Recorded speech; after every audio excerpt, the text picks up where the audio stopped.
je suis arrivé ici il y a 25 ans, c'est vrai que je découvrais, pas la radio, puisque j'avais déjà 10 ans de radio, mais je découvrais ce monde diocésain, avec les prêtres diocésains qui gravitaient ici. C'était vraiment une découverte pour moi. Et ce que je retiens de ces 25 ans aussi, c'est cette fraternité qui existe ici, comment j'ai été accueilli, comment après j'ai su inviter ces prêtres à parler au micro, plus largement, pas que les prêtres, évidemment, tous les laïcs et tous les charentais.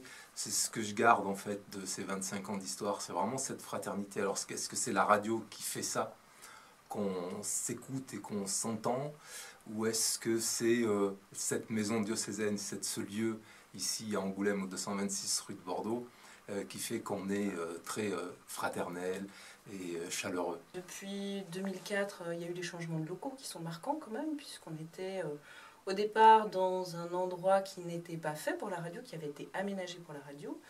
Et puis là, on est maintenant dans des locaux depuis 2009 qui ont été pensés, créés, agencés vraiment pour la radio, pour les besoins qu'on avait, pour l'évolution aussi qu'on souhaitait. C'est-à-dire que maintenant, on a 2 plateaux et 2 régies qu'on n'avait pas au départ. Donc ça, c'est quand même assez intéressant pour pouvoir travailler de manière très très efficace, à la fois faire du direct, des enregistrements, 2 enregistrements en même temps. Donc ça, c'était un vrai plus. Donc ça, c'est, on va dire, l'aspect technique, matériel. Et puis, on évolue aussi, je pense, dans les informations, dans la façon dont on traite les informations. On a toujours essayé, et je pense que dès le départ, l'idée c'était de faire passer un message quand même positif, essayer de valoriser les initiatives qui existent en Charente, qui existent dans l'Église, qui existent en fait dans tous les domaines et qui peuvent être entendues, qui peuvent être intéressantes finalement pour tout le monde parce qu'elles ont du sens, parce qu'elles font avancer le département, parce qu'elles font avancer les habitants de ce département, le diocèse de manière générale. Enfin, essayer du coup de mettre l'accent sur ce qui peut être positif et qui peut peut-être donner des envies à tout le monde ou des idées à tout le monde pour avancer, puis pour voir peut-être que dans la vie, même s'il y a des moments où effectivement tout paraît plus compliqué, tout paraît plus difficile, il y a toujours des possibilités d'avancer, il y a toujours des possibilités d'être dans la construction de quelque chose. Je suis arrivé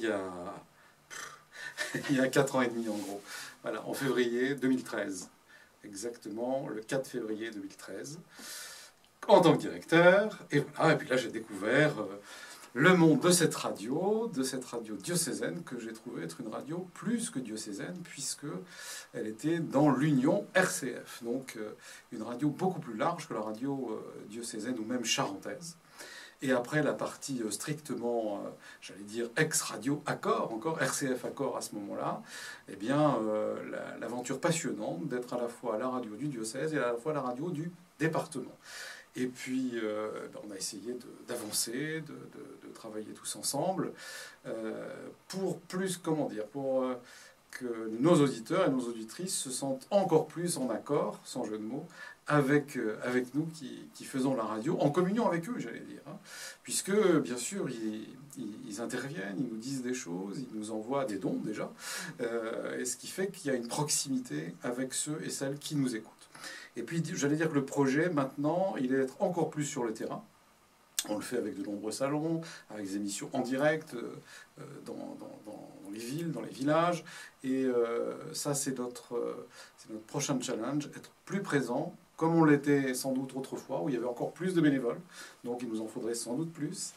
Là, c'est vraiment des professionnels et des bénévoles qui font cette radio, mais et puis toute la partie digitale, évidemment, comme on dit aujourd'hui.